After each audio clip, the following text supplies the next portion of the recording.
오늘 우리에게 주신 하나님 말씀 창세기 히브리서 11장 6절의 말씀입니다. 히브리서 11장 6절.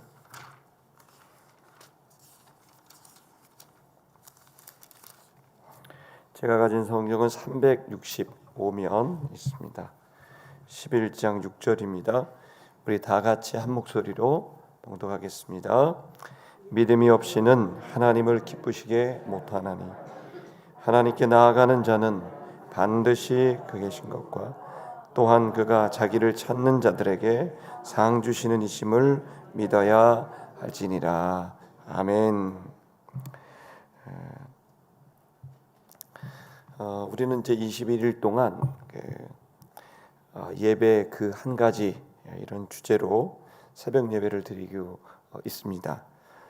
저희들이 이제 목회를 하면서 3주간 동안 진행될 때 이번 주간은 개인의 예배, 그래서 성도들을 깨우고 또 하루 첫 시간을 하나님께 드리는 그러한 훈련이라 그래야 될까요? 경건의 연습을 하고 있어서 현장에도 이렇게 오시지만 영상 실시간으로 상당히 많은 성도들이 이제 일어나고 있는데, 지난 주일에 제가 월요일만 오십시오 그랬더니 정말 월요일만 한 160명 이렇게 했는데 어제 그냥 확 줄더라고요. 그래서 제가 내일만 한번 해보시기 바랍니다.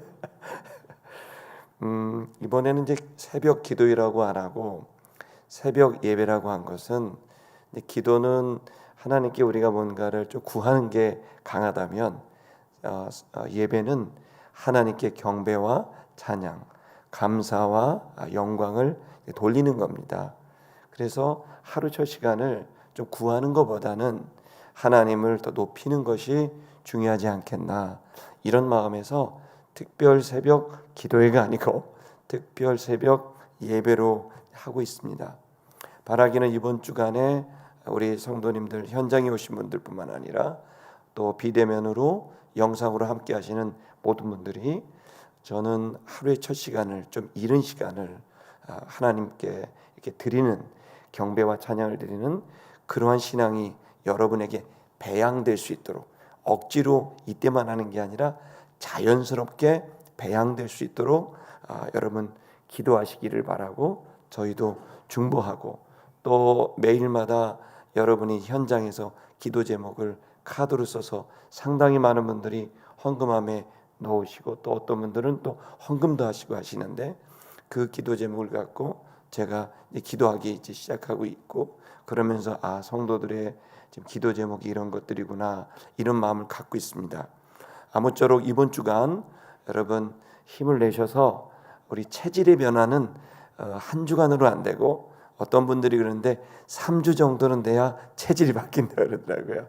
그래서 하루의 첫 시간을 새벽을 깨우는 체질이 저와 여러분들에게 이번 특별 새벽 예배를 통해 이루어질 수 있기를 주의 이름으로 축복합니다. 우리는 계속 예배에 대해서 보고 있는데, 오늘의 제목은 가인과 아벨의 운명을 결정한 사건이다 라는 주제를 갖고 여러분과 말씀을 나누려고 합니다. 여러분 잘 알 겁니다. 가인과 아벨이 무엇 때문에 그랬는지. 바로 예배 때문에 문제가 벌어지게 된 겁니다. 최초의 순교자가 아벨이고요, 그리고 최초의 살인자가 가인이고, 이 두 사람은 친형제입니다. 그런데 여러분, 왜 이렇게 그들의 운명이 그야말로 치욕적인 사람, 또 그리고 가장 영광스러운 사람으로 나누어지게 됐을까요? 그건 바로 그들이 예배를 어떻게 했느냐가 그 시작점에 있습니다. 저는 이 시간 우리 시티미션교회 모든 성도님들이 이 진리를 깨닫게 되기를 바랍니다. 어떤 것이든 가장 첫 번째 하는 게 있습니다. 그 첫 번째 단추를 잘 꿰면 그것이 그 다음 세 번째, 10번째, 100번째 모든 삶이 방향이 바뀌고, 어떤 건 하나를 잘못하면 완전히 방향이 바뀝니다.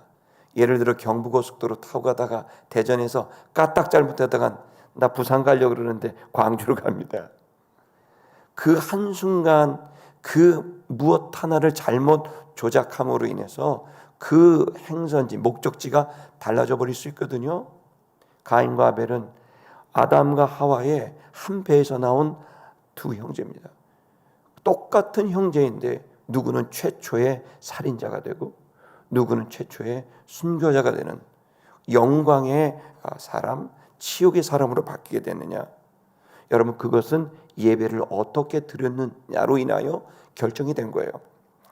여러분, 하나님이 기뻐하는 예배, 이 아벨과 같은 여러분 그런 영광스러운 그러한 운명, 삶이 되려면 우리는 어떤 예배를 해야 될까?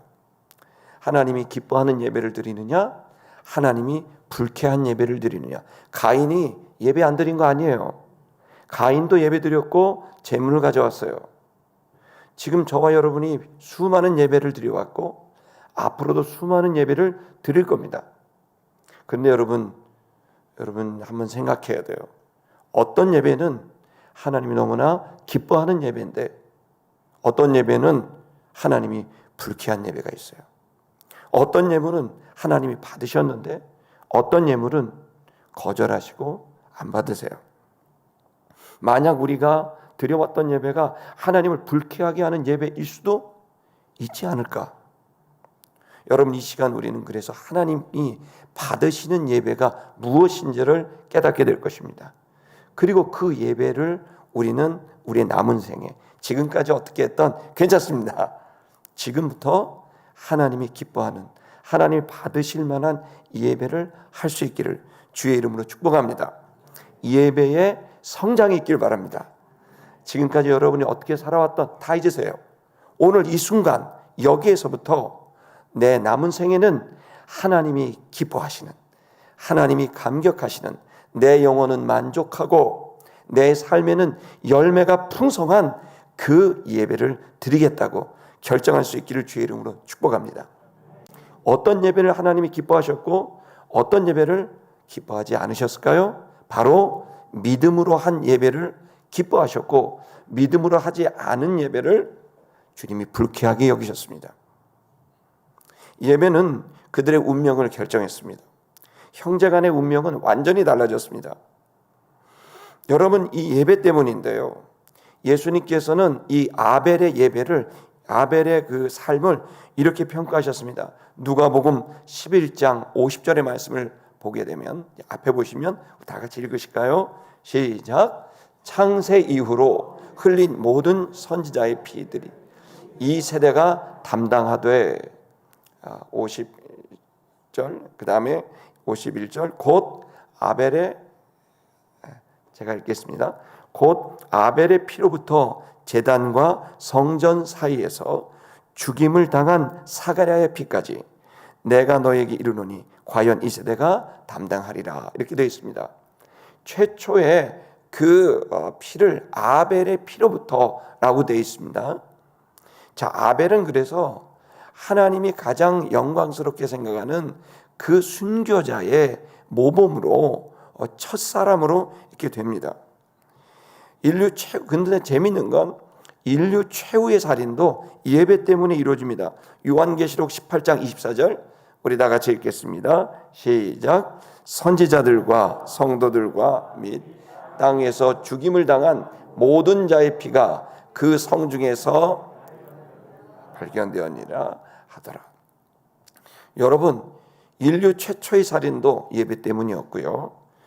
인류 최후의 살인도 예배 때문이에요. 거짓 예배자들이 참된 예배자들을 잡아 죽이는 대단한 순교가 이루어지는 게 인류 역사의 끝에 기록되어 있습니다.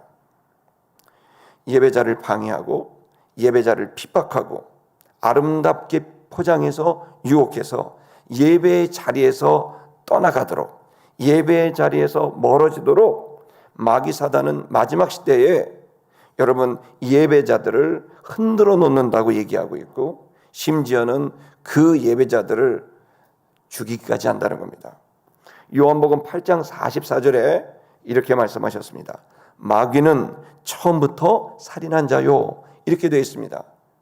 너희는, 우리 읽어볼까요? 시작. 너희는 너희 아비 마귀에게서 났으니 너희 아비의 욕심대로 너희도 행하고자 하느니라. 그는 처음부터 살인자요 진리가 그 속에 없으므로 진리에서 서지 못하고 거짓을 말할 때마다 제 것으로 말하나니 이는 그가 거짓말쟁이요 거짓의 아비가 되었습니다. 마귀는 거짓의 아비로, 우리 첫날에 배웠습니다. 이 거짓의 아비로 사람들을 속이고 결국에는 뭘 할까요? 예배를 방해합니다. 예배자를 예배 자리에서 멀어지게 합니다. 그리고 그 예배자를 핍박하고 때로는 아름답게 치장해서 예배를 벗어나게 합니다. 지금 여러분 깨어있기를 주의 이름으로 축복합니다. 코로나의 22개월 동안 우리가 느꼈던 건 우리의 믿음이 어떤 믿음이었는가를 깨닫게 됩니다. 우리가 예배의 자리를 어떻게 지켰나? 예배하는 그 태도와 자세를 보면 그 사람이 예배하고 있는지, 예배를 구경하고 있는지, 그냥 예배를 참여하고 있는지 알 수 있습니다. 죄송합니다 여러분, 예배 자리에 왔다고 해서 하나님이 다 기뻐하는 게 아닙니다. 가인의 예배와 같이 하나님이 불쾌하게 여기는 예배도 있는 거예요. 이 시간 여러분, 우리가 이 새벽을 통해서 하나님이 기뻐하는 예배를 선택할 수 있기를 주의 이름으로 축복합니다. 그래서 의로운 예배가 있고 악한 예배가 있는 것입니다. 예수님은 아벨의 피를 의로운 피라고 말씀하셨습니다. 마태복음 23장 35절을 다 같이 보겠습니다. 시작. 그러므로 의인의 아벨의 피로부터 성전과 제단 사이에서 너희가 죽인 바가랴의 아들 사가랴의 피까지 땅에서 흘린 의로운 피가 다 너희에게 돌아가리라. 의로운 피가 돌아가리라 그랬습니다. 예수님은 이 아벨을 정확하게 의로운 존재, 의로운 피라고 얘기했습니다. 그래서 여러분 히브리서 11장에 보면은 이 아벨의 이야기가 믿음장에 나오게 됩니다. 요한일서 3장 12절을 우리 한 번 더 볼까요? 그 아벨을 뭐라고 표현했는지 요한입니다. 뭐라고 했는지 시작. 가인같이 하지 말라. 그는 악한 자에게 속하여 그 아우를 죽였으니 어떤 이유로 죽였느냐? 자기의 행위는 악하고 그 아우의 행위는 의로움이라. 가인이 아벨을 죽인 이유가 자기 행위는 악하고 그리고 아벨의 행위는 의롭기 때문에 죽였다는 거예요. 여러분 그 행위가 뭘까요? 가인이 저지른 악한 행위, 그게 악한 예배입니다. 아벨이 행했던 의로운 행위가 뭡니까? 그게 의로운 예배입니다. 여러분 아벨은 의로운 행위였고 또 의로운 예배를 드렸습니다. 그러나 반면에 가인은 악한 바로 사단에 속하여서 그 아우를 죽였다. 여기 보시면 그 악한 자에게 속하여라고 표현합니다. 그러니까 그는 거짓으로 예배드린 거예요. 신령과 진심으로 드리지 못하고 거짓으로 드린 겁니다. 여러분 이 시간 우리는 예배를 드릴 때 거짓의 예배가 될 수 있고 악한 예배가 될 수 있고 참된 예배가 될 수 있고 진정의 예배가 될 수 있습니다. 여러분 우리는 하나님 앞에 거짓되게 할 수 없습니다. 하나님께 나온 여러분, 진실로 여러분 벌거벗은 몸으로 주 앞에 서게 됐을 때 하나님이 기뻐하는 예배가 되지만 나를 포장하고 가식과 외식으로 하나님에게서조차도 그렇게 된다면 그 사람은 해결할 방법이 없습니다. 그래서 악하다고 말한 것입니다. 그 기준이 뭘까요? 바로 하나님에 대한 믿음입니다. 그래서 믿음의 예배와 또 믿음의 예배가 믿음이 담겨져 있지 않은 형식적이고 의식적인 그러한 편의적인 예배가 분명히 갈라지고 있는 걸 알 수 있습니다.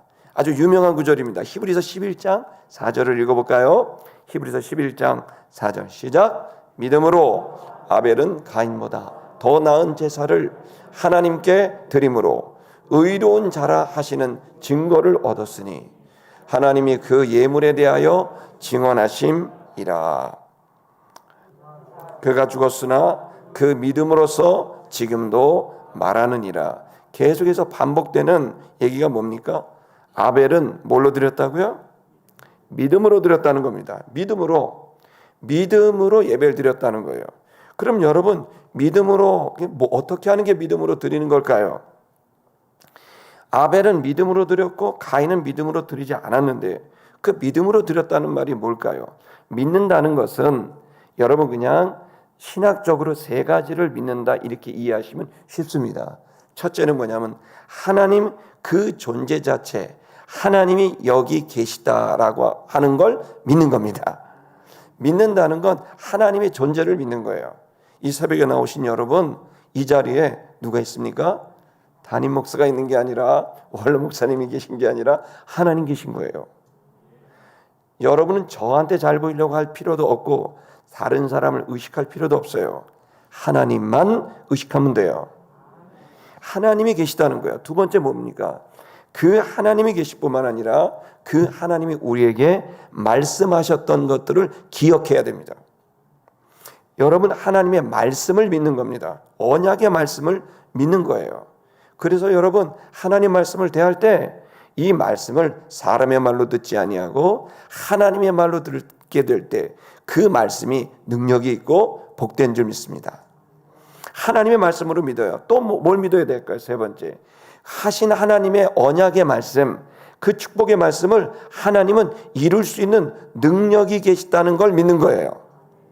아, 저건 좋은 말이 아니라 좋은 말뿐만 아니라 실제로 이루어지는구나 라고 하는 하나님의 존재와 하나님의 말씀과 하나님의 능력을 믿는 것입니다.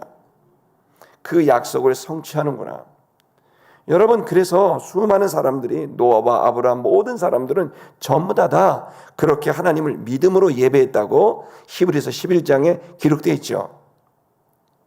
근데 그들이 동일하게 예배를 드릴 때 동일한 방식을 하고 있다는 것을 깨닫게 됩니다. 그들이 어떻게 예배드렸나요? 동물을 잡아 죽여 예배드렸습니다.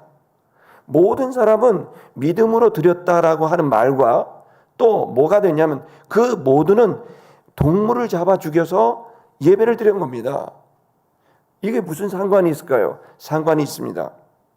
그것은 하나님께서 그들에게 타락했을 때 하셨던 일들 때문입니다. 타락했을 때 하셨던 말씀 때문에 그런 겁니다. 여러분 기억하십니까? 이제 아담과 하와가 타락했습니다. 그 다음에 하나님이 이 뱀과 여자와 이 아담을 앞에다 두고 아주 엄하게 꾸짖으셨죠. 그때에 이 셋이 이렇게 한 자리에 있었던 거로 생각합니다. 그때에 뱀과 여자에게 뭐라고 말씀하셨냐면 3장 15절을 우리 한번 읽어볼까요? 3장 15절, 창세기 3장 15절입니다. 시작. 내가 너로 여자와 원수가 되게 하고 내 후손도 여자의 후손과 원수가 되게 하리니 여자의 후손은 네 머리를 상하게 할 것이요 너는 그의 발꿈치를 상하게 할 것이니라 하시고 이렇게 되어 있습니다. 여기에 뭘 얘기를 했냐면 뱀과 여자의 후손에 대한 얘기를 하고 있어요. 그때 여자의 후손이 뱀 너의 머리를 상하게 할 거라는 거예요. 머리를 상한다. 여러분 뱀 죽이는 방법은 한 가지밖에 없어요. 뭘 상하게 해야 돼요? 대가리를 상하게 해야 돼요. 뱀은 이제 대가리입니다. 그래서 이 대가리를 상하게 하면 뱀은 죽어요. 꼬리 잘라봐야, 몸통 잘라봐야 끄떡 떠납니다. 뱀은 머리를 상하게 해야 돼. 이 말은 무슨 말이에요? 뱀은 멸망을 당하고 죽임을 당한다는 뜻입니다. 뱀 너는 여자의 후손의 뒤꿈치를 상하게 하지만 뒤꿈치 상해도 삽니다. 아멘. 아프긴 해도 살죠. 그러나 뱀은 머리가 상하면 죽는 거예요. 이 본문의 말씀은 바로 여자의 후손이 나타나는데 그걸 뱀 네가 그 뒤꿈치를 상하게 해서 고통받게 하지만 그러나 그는 상하게 할 수 없고 오히려 여자의 후손이 네 머리를 밟아버리게 될 거다. 너를 멸망하게 될 거다라고 하는 운명을 약속하신 거예요. 하나님께서는 이러한 그 이야기를 하셔서 여자의 후손을 통해 흉측한 마귀가 멸망하게 될 것을 이야기를 하셨죠. 그리고 난 다음에 이 기쁜 소식을 이제 아담이 들었습니다. 벌 받으면서 듣게 되자 여러분 굉장히 재미있는 일이 벌어집니다. 그때까지 여자의 이름이 하와가 아니었습니다. 창세기 3장 20절을 한번 읽어볼까요? 창세기 3장 읽겠습니다. 시작. 아담이 그의 아내의 이름을 하와라 불렀으니 그는 모든 산자의 어머니가 됨이더라. 이렇게 됐어요. 이거 잘 내리지 마세요. 굉장히 중요한 거예요. 이때 아담이 여자를 보고 이름도 안 지어줬어요. 그때까지 그냥 여자였습니다. 근데 이때 이름을 지어줍니다. 이 타락한 이후에 여자에게서 뭐가 나오니까? 후손이 나오니까 그 후손이 지금 우리를 타락하게 만들고 이렇게 수치스럽게 만든 원흉이 여자의 후손으로 나오게 된다는 걸 알고 여자에게 하와라는 이름을 붙여주는데, 이 하와가 뭡니까? 산자의 엄이라고 되어 있죠. 맞습니다. 생명을 주는 자라는 뜻이에요. 여자 너는 생명을 주는 자구나. 여자 너는 깨졌던 하나님과의 관계를 회복시키는 자구나. 너를 통하여 모든 생명 있는 살자가 나오겠구나 라고 하면서 그 여자의 이름을 지어줬습니다. 참 치사합니다. 그때까지는 여자 이름도 안 지어주고 막 이렇게 하고 있다가 이 말씀 듣자마자 여자의 후손이 우리를 살릴 거라고 하는 얘기를 듣자마자 여자 이름을 하와라고 불러줘요. 네, 이처럼 이제 아담이 그래서 마음에 어떤 큰 동요가 있는 거예요. 소망이 생긴 거예요. 내가 망가졌지만 다시 살 수 있는 길이 있구나. 내가 망가졌지만 회복할 수 있는 길이 있구나. 여자의 후손이 그 일을 하는구나. 그러면서 학수고대하는 겁니다. 자, 창세에 이 말씀을 이제 하게 돼요. 근데 바로 그 다음에 하나님이 뭘 하십니까? 이 말씀을 하신 다음에 곧장 하신 일이 뭐냐면 3장 21절 그 다음 구절에 이렇게 하십니다. 읽어보겠습니다. 시작. 여호와 하나님이 아담과 그의 아내를 위하여 가죽옷을 지어 입히시니라. 가죽옷을 지어 입혔다는 거예요. 이 가죽옷을 지어 입혔다는 건 이제 산자 생명을 얻을 수 있는 기회가 있는데 그 말씀이 떨어지고 난 다음에 바로 하나님이 가죽옷을 지어 입혔어요. 여러분, 가죽옷이 되려면 어떻게 될까요? 어떤 동물을 죽여야 돼요. 가죽을 맺기려면 어떤 동물이 피를 흘려야 돼요. 그리고 난 다음에 얻을 수 있는 게 가죽이에요. 완전히 벗긴 거예요. 완전히 벗겨야, 붙어있는 것도 아니에요. 살덩이가 완전히 떨어지는 가죽을 완전히 벗겨버리고 피가 철철철철 묻어있는 가죽으로 아담과 하와의 부끄러움을 가려주신 거예요. 이 이야기는, 이 행위는 앞으로 하나님이 어떻게 생명을 회복할 건가, 어떻게 여자의 후손을 통해서 인류를 영생을 줄 것인가를 예견한 거예요. 바로 이 누군가 그 여자의 후손이 희생돼서 피를 흘리고 완전히 가죽을 벗겨지듯이 그의 죽음으로, 그의 피로 말미암아 우리의 수치스러움을 덮어주고 가려준다라고 하는 하나님의 생명을 회복하는, 영생을 주는 계획을 우리에게 말씀해주고 있었던 거예요. 그래서 이 사건을 아담과 하와는 눈물을 흘리면서 생생히 기억한 거예요.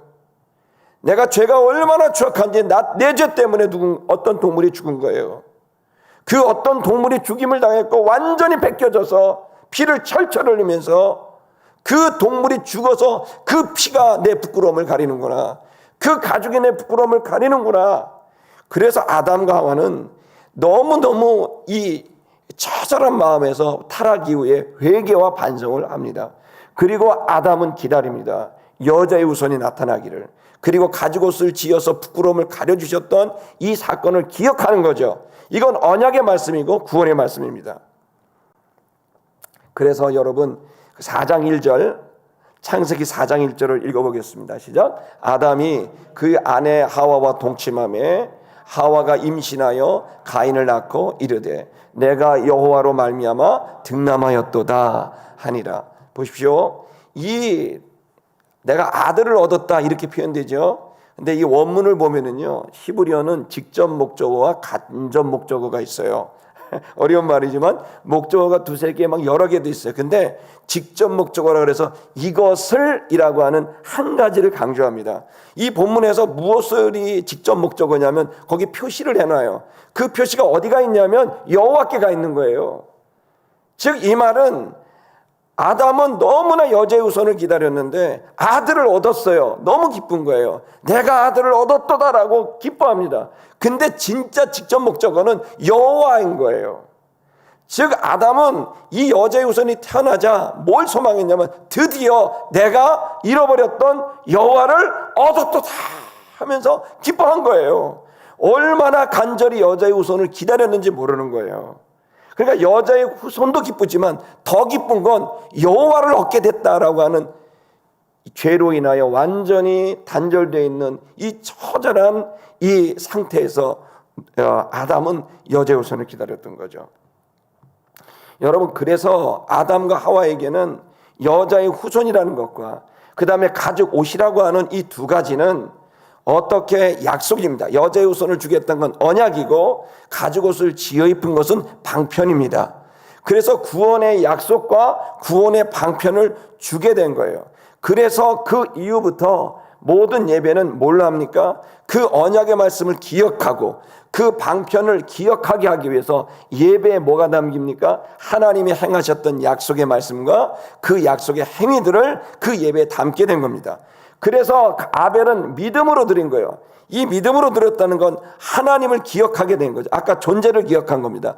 하나님이 여기 계시구나 라는 마음으로 아벨은 정말 두렵고 떨리는 마음으로 드린 거죠. 그리고 그의 말씀을 믿은 겁니다. 그 언약의 말씀, 여자의 후손이 올 거라고 하는 말씀을 믿고 갔습니다. 그리고 어떻게 합니까? 그 구원이 이루어질 것이라고 하는 그 확신을 가지고 여러분, 그 가죽옷과 가죽옷을 생각하면서 동물을 잡아서 그 완전히 각을 내서 예배를 드리게 된 것입니다. 그런데 이에 비해서 가인은 어떻게 합니까? 믿음으로 하지 않았어요. 여기에 담겨져야 될 언약의 말씀도 없고, 그리고 하나님의 언약의 내용인 가죽옷에 대한 동물을 잡아 죽이는 그 생명과 피가 없고, 그리고 이것에 하나님께서 회복할 거라는 믿음도 그 속에 없는 거예요. 그냥 창세기를 보게 되면 어떻게 얘기하고 있냐면, 창세기 4장 3절 좀 훌쩍 넘겨서 창세기 4장 3절 우리 다 같이 읽어보겠습니다. 시작. 세월이 지난 후에 가인은 땅이 소산으로 제물을 삼아 여호와께 드렸고, 이렇게만 나와 있습니다. 여러분, 저를 잠깐 보십시오. 그런데 아벨은 어떻게 했냐면, 가인은 그냥 땅의 소산을 그냥 드린 거예요. 가인은 지금 생각을 안 하는 거예요. 여호와를 생각 안 해요. 여호와가 여기 계시니 내가 어떻게 나아가야 될 건가를 생각을 안 하는 거예요. 그냥 나가는 거예요. 그리고 나갈 때 여호와의 언약의 말씀도 생각 안 해요. 그냥 자기 마음대로 나가요. 그리고 거기 가서 또 어떤 하나님의 어떤 그 기대와 소망 이런 게 없어요. 그냥 자기는 농사 짓기 때문에 농산물을 갖다 준 거예요. 근데 그에 비해서 아벨은 어떻게 예배를 드렸냐면요, 아벨은 그 자기가 치는 양 중에 첫 새끼를 가지고 갑니다. 첫 번째 새끼를 가져가죠. 그리고 그 양에 기름을 드렸어요. 양에 기름을 주려면 완전히 벗겨버려야 되는 거예요. 그리고 기름을 도려내야 되는 것이거든요. 그러니까 아벨은 아버지 어머니가 했던 제사를 봤던 거고 그 언약의 말씀을 들었던 거고, 그래서 그는 자기가 그냥 편의적으로 뭐 있는 거 가지고 오고 내가 드리고 싶은 거 드리는 것으로 한 게 아니라 철저히 언약의 말씀과 그 방편에 기준한 예배를 드린 것입니다. 여러분, 지금 이 시간 우리가 예배를 드린다라고 하는 것, 믿음으로 드린다라고 하는 건 세 가지입니다. 반드시 우리들이 하나님께서 우리에게 주신 그분이 여기 계시다라고 하는 믿음으로 드려야 됩니다. 우리 히브리서 11장 6절 우리 아까 읽었던 그 말씀을 좀 읽겠습니다. 시작. 믿음이 없이는 하나님을 기쁘시게 하지 못하나니 하나님께 나아가는 자는 반드시 그가 계신 것과 또한 그가 자기를 찾는 자들에게 상 주시는 이심을 믿어야 할지니라.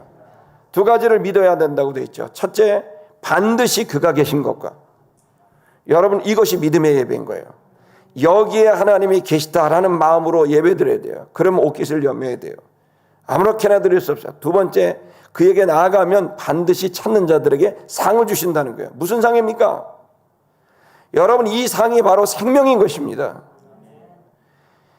처음의 예배도 그러하고 모든 예배는 그 상은 생명인 것이고, 그 생명이 내 속에 들어오게 됐을 때 우리는 모든 것을 할 수 있는 힘과 지혜가 거기로부터 나옵니다. 생명이 없다면 아무것도 할 수가 없는 것이죠. 믿음의 예배는 하나님이 계신 것이고 그 하나님께 나아가면 우리에게 생명을 주셔서 모든 것을 감당할 수 있는, 여러분, 지혜와 능력을 주시는, 구원을 주시는 것이라는 걸 주의 이름으로 믿기를 축복합니다. 예배의 보상이 있습니다. 할렐루야. 믿음으로 들으십시오. 그러면 반드시 여러분에게 놀라운 생명이 일어나 여러분 승리할 수 있으리라고 믿습니다. 우리 이 시간 찬양하겠습니다. 함께 찬양하며